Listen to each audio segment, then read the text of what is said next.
Nature gives us a lot of examples of complex behavior emerging from the interaction of many individuals. The members of an ant colony are capable of a wide variety of complex behaviors.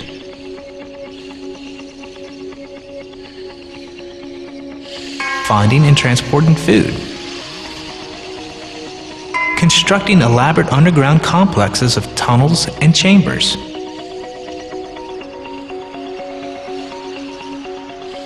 Defending their territory from invaders.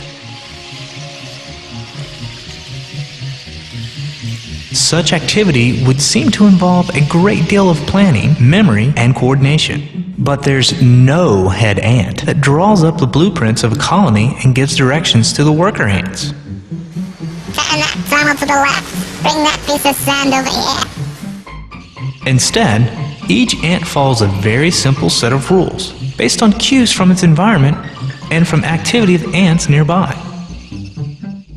For example, how do ants know to walk in a single file to pick up food and then return in a single file to the nest? They don't. They know 3 simple rules. First, if you come upon something that smells like food, pick it up. Second, when you pick up a piece of food, release a chemical signal, a pheromone. Third, if you come across a pheromone trail left by another ant, follow it.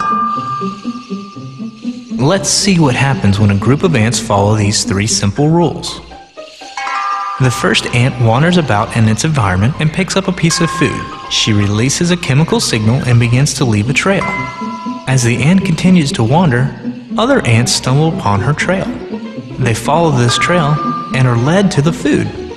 Some of them may follow the trail the wrong way, but that's okay. Once the first ant reaches the nest, she drops off the morsel of food. And when she exits the nest again, she will come upon her own pheromone trail and follow it. The ant doesn't remember where the food is. She doesn't even know that she's following her own trail. She's just following rule number 3. Always follow the trail. Meanwhile, more and more ants have come upon the original trail and followed it to the food. As they follow the first ant's path back, they strengthen and refine the chemical trail. Soon, the ants will appear to march in single file to the food and back. There's no plan, no memory where the food is, no need for a leader to point the way. 3 simple rules, a few environmental clues are all that is needed to orchestrate this remarkable, efficient process.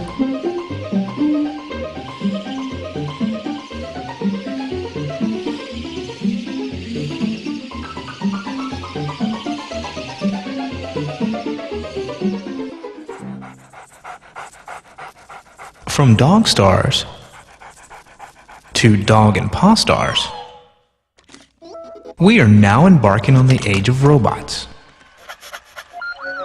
The enormous complexity of living things has been brought sharply into focus by our efforts to create machines that mimic organic living creatures. We now have robots that help in many fields: bomb disposal, fire and rescue operations, hospital care, military drones and tanks. Our desire to build robots seems boundless. The robots that explore other planets can certainly perform feats that no human should attempt.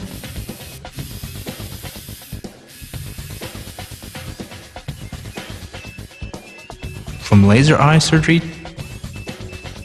to automobile construction, we have been quite successful in building robots that can perform remarkably well in situations that can be defined by simple rules and repetitious tasks. The efforts to equip robots with cameras for eyes and other parts to mimic living creatures have met with considerably less success. Only very recently has there been real progress in creating androids, robots shaped like humans that can exhibit a wide range of our muscular and motor functionality. But we are still at the starting line when it comes to creating machines that can mimic human thought.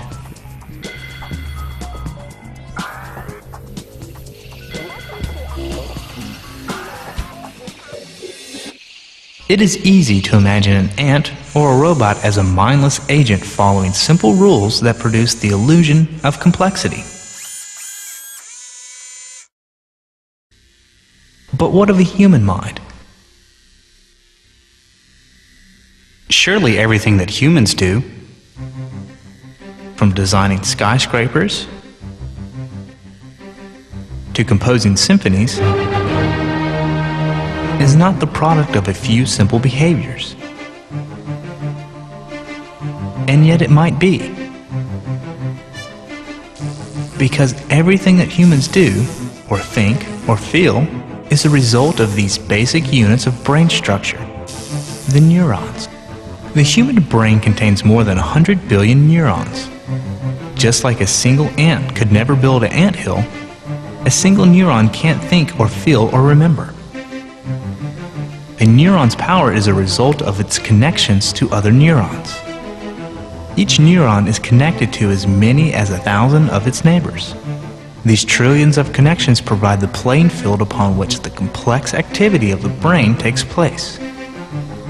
Each neuron can turn its neighbors on or off depending on the signal it sends. And the resulting stable patterns of neuron firing represents memories and images and thoughts. We don't yet understand the relationship between neural activity and mental experience. We don't know what the precise pattern of memory or an image or a thought looks like. We don't yet know how to read the cerebral code of the neurons.